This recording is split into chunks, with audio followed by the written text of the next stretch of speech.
estudante! Tudo bem com você? Eu sou a professora Guiomar e nesta aula nós iremos falar sobre o texto de divulgação científica. Eu acredito que nesses últimos dias e no contexto mundial em que nós estamos vivendo, que você tenha tido contato com algum desse tipo de texto. Professora, mas que texto que é esse? Vamos lá então? Olha, é um tipo de texto expositivo. O que é expositivo? É expor aquele texto que tem como objetivo expor determinado assunto. E argumentativo, porque possui argumentos, são pensamentos, né? A ideia, aquele assunto que é tratado no texto, ele é baseado em argumentos também, né? Há uma base para aquilo. Produzido mediante pesquisas, como eu falei, por isso que é argumentativo também, porque é baseado em pesquisas, aprofundamentos teóricos e resultados de investigações sobre determinado tema. Por isso que eu disse, né, que nesse contexto você pode ter tido algum contato com textos de divulgação científica, porque muito tem se falado e muito tem se estudado também sobre o coronavírus. Por isso que muitos cientistas, né, estão aí empenhados em descobrir a vacina e descobrir também um pouco mais sobre esse vírus. É por isso que, de alguma maneira, você pode ter tido contato com esse tipo de texto. E qual que é a finalidade? A introdução, né, que eu comecei a dizer, você já pode ter entendido. Possui a finalidade principal de popularizar a ciência, ou seja, os estudos científicos a respeito de determinado assunto, ou seja, difundir o conhecimento científico, transmitindo assim diversas informações de valor indiscutível. Por que indiscutível, professora? Porque são assuntos comprovados, nós estamos falando de ciência, texto de divulgação científica, baseado em experimentos, em pesquisas, ok? Por isso que esse termo aqui, indiscutível. E desenvolvimento da sociedade, a outra finalidade é esta também. Além de popularizar a ciência, é o desenvolvimento, o conhecimento, é para que a sociedade tenha contato com esses conhecimentos que estão sendo investigados e pesquisados, posto que são divulgados conhecimentos diversos baseados em experimentos, o que eu acabei de dizer, né? Então é para o nosso conhecimento, para o nosso próprio desenvolvimento, porque é importante também que nós saibamos sobre determinados assuntos e sobre vários assuntos, não determinados, mas vários assuntos que são pesquisados aí no meio da ciência. O uso muito utilizado no mundo acadêmico. Quando eu digo mundo acadêmico, também nas escolas. Sabe quando existe aquela feira de ciências que os professores pedem, toda a escola é mobilizada, deu até saudade, né, estudante? A escola é mobilizada lá para a feira de ciências, né, em que vocês precisam fazer experimentos também. E se o professor pedir para que você faça um relato daquela experiência, pode ser um tipo de texto de divulgação científica também. Você vai contar, né? Você vai levar ao conhecimento das outras pessoas qual foi o seu experimento que você fez para chegar até aquele determinado produto, né? Mundo acadêmico, aqui nesse contexto nós estamos falando, não deixa de ser a escola, por exemplo, se ele exerce aí nessas feiras de ciências, mas aqui nós estamos falando de universidades, faculdades, laboratórios até mesmo, né, que trabalham e investigam sobre ciências, fazem pesquisas. Seja na produção de dissertações de mestrado, porque uma dissertação de mestrado também precisa de ter um embasamento científico, é um assunto que aquele estudante vai pesquisar, mas precisa de embasamento científico também. Teses de doutorado, no mesmo sentido, né, mestrado, tese de doutorado só vai aprofundar em determinados assuntos. Artigos científicos, resenhas, dentre outros. Por isso que eu disse, feira de ciências, professora, sim. Se o seu professor pedir para você fazer um resumo, uma resenha ou um relato em cima daquela experiência que você fez, não deixa de ser um texto de divulgação científica. Entenderam? Então, vamos lá. Os recursos linguísticos, então, né? Qual que é a linguagem utilizada? Como que é essa construção desse texto? Vamos lá. Linguagem clara, né?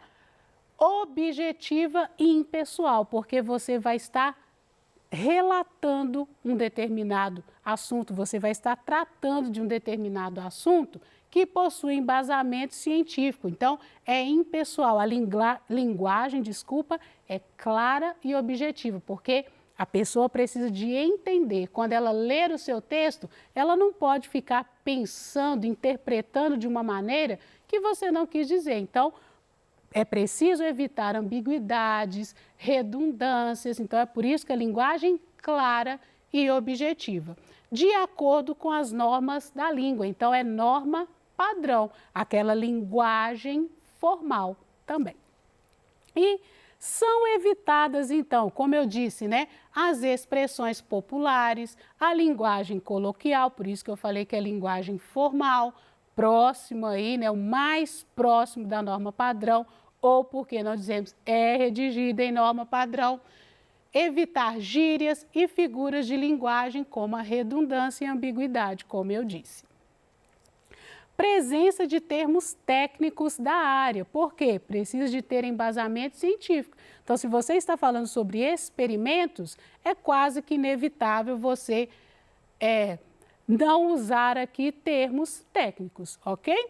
Essenciais da linguagem científica e ainda verbos predominantemente no presente do indicativo, porque se trata de um experimento, de algo que está sendo pesquisado naquele momento, naquele contexto ali, né? Os textos sobre coronavírus tratam do presente indicativo, porque é algo que está acontecendo nesse momento. E os termos técnicos também precisam ser usados. Não há como não usar termos técnicos, né? Porque nós estamos falando de uma linguagem científica.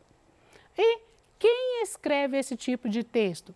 Pesquisadores e especialistas no assunto, dedicados ao ramo da ciência por meio de métodos científicos. Então, pesquisadores e especialistas.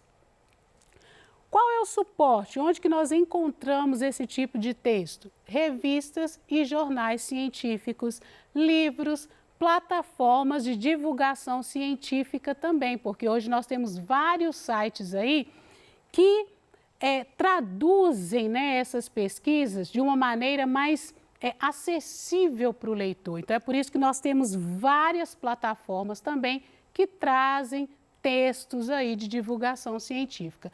Televisão e internet são meios também de divulgação desse tipo de texto. Estrutura do texto de divulgação científica, então, a estrutura básica precisa de ter uma introdução, um desenvolvimento, introdução porque você precisa, qual que é a ideia principal, qual é o assunto a ser tratado no texto.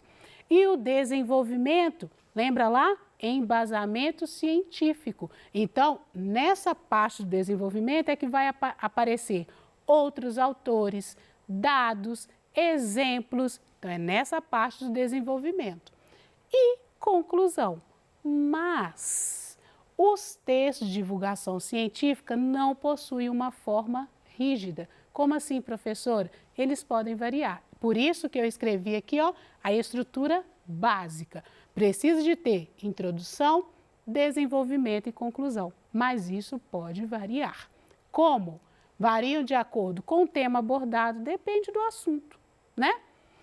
O emissor, o autor do texto, depende de quem escreve também. O público ao qual é destinado, então se eu vou escrever um texto de divulgação científica para que chegue, né, ao conhecimento de crianças, por exemplo, como assim, professora? Sim, existem assuntos e pesquisas científicas, assuntos, experimentos que precisam de chegar ao conhecimento aí das crianças também. Então, essa linguagem, ela precisa de ser mais trabalhada. O texto, ele precisa de ser mais trabalhado de maneira que chegue, que a comunicação seja feita com as crianças. Não adianta eu usar termos científicos, uma linguagem muito truncada, né, para chegar até as crianças. Então, eu preciso trabalhar esse texto. E suporte que será divulgado. Então, depende, esse texto ele vai ser divulgado na revista? Vai ser divulgado no jornal?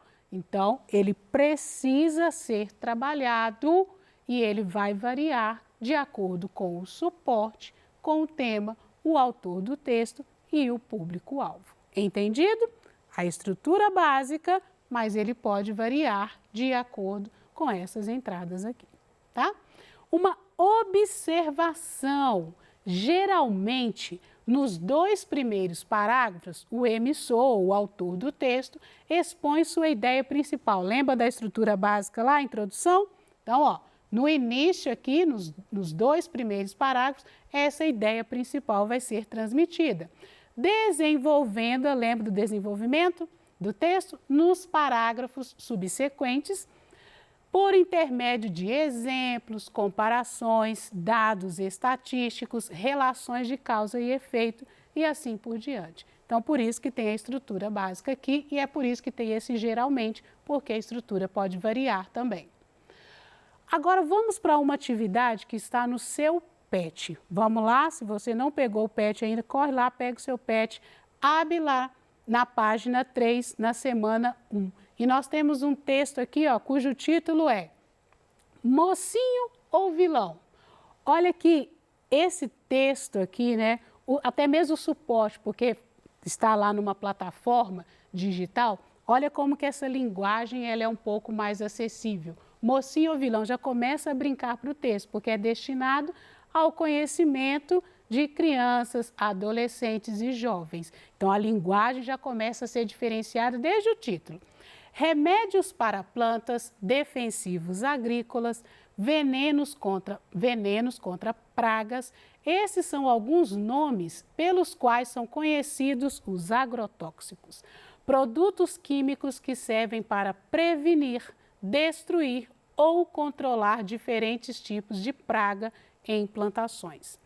Se por um lado eles são um escudo para as plantas, por outro, podem causar danos à saúde de animais.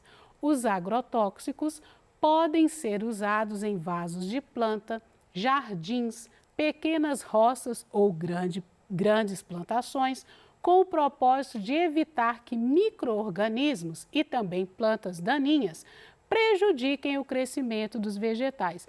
Professora, esse é um texto de divulgação científica? Sim, porque esse conhecimento precisa de chegar a crianças, adolescentes e jovens, a linguagem ela é mais próxima. Apesar de proteger as plantas contra pragas ou os agrotóxicos podem ser muito perigosos para os animais. Então vejamos se os agrotóxicos agem pelo bem dos vegetais. Eles são ótimos, certo? Nem sempre. Muitas vezes você vê na feira aqueles legumes, frutas, verduras parecerem mais bonitos para conseguir um preço melhor e para isso muitos usam agrotóxicos além da conta. Os resultados disso são dano à saúde do trabalhador rural, que em geral aplica o produto sem proteção, dano à saúde do consumidor, que ingere vegetais contaminados e dano ao meio ambiente pela poluição do solo e das águas, que prejudica das minhocas aos peixes. E aí, o que fazer? Olha como que é trabalhado também a questão da pergunta, porque mexe com o interesse do leitor. Se você tiver algum receio na hora de fazer a feira, procure comprar os vegetais de produtores que você conheça para evitar consumir produtos contaminados. Outra opção é comprar produtos identificados na embalagem como orgânicos. Esta denominação é garantia de que não são produzidos com o uso de agrotóxicos. É melhor prevenir. Olha que linguagem acessível e maravilhosa. E trouxe conhecimento? Sim, você ficou sabendo aqui sobre os benefícios dos agrotóxicos, mas também que eles podem trazer danos à saúde. E a atividade? Qual é o assunto tratado no texto? Justamente isso, a questão dos agrotóxicos, o uso dos agrotóxicos nas plantações, que trazem benefícios, mas também causam danos à saúde. Transcreva as informações principais desse texto. Ora, nós temos aqui, né, os agrotóxicos, a utilização deles, como eles podem ser utilizados, está lá no texto. Você pode recorrer lá a esse parágrafo, tá? E também das plantas daninhas, as prevenções que eles trazem e o seu uso. Pequenas produções, mas também grandes plantações. Qual é a ideia principal que o autor desenvolve nesse texto, hein? A ideia de que os agrotóxicos são utilizados para diversos fins, como para proteger as plantações. Porém, essa é a ideia também principal.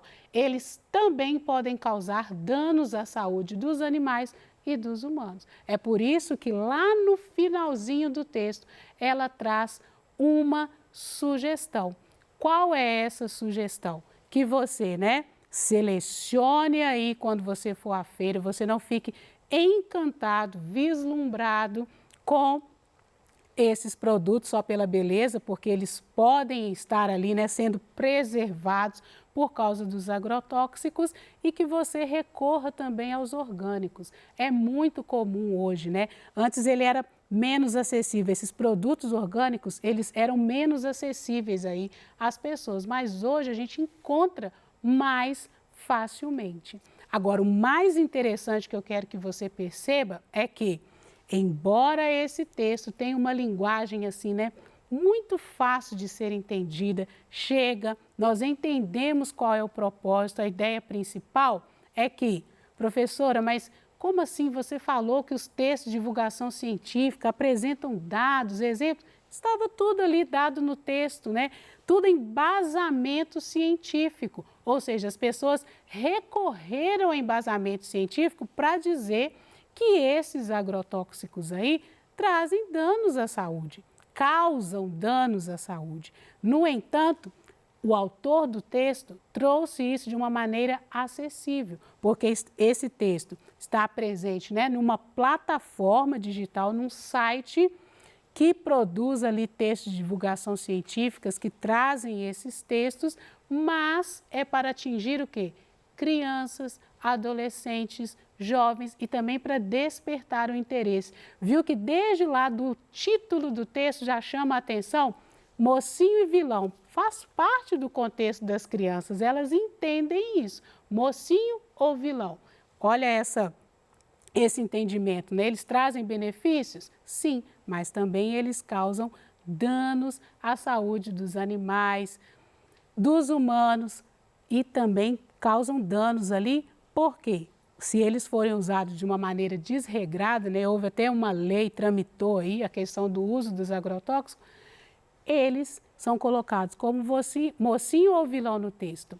Muito interessante. Eu gostei muito desse texto, está no seu PET. Eu espero que você volte lá, né, e veja e perceba que é um texto de divulgação científica? Sim, é um texto de divulgação científica, mas que ele varia, percebeu ali como que ele muda? Varia por quê? Por causa de quem está escrevendo, do suporte, né? Quem escreveu esse texto, onde que esse texto foi divulgado.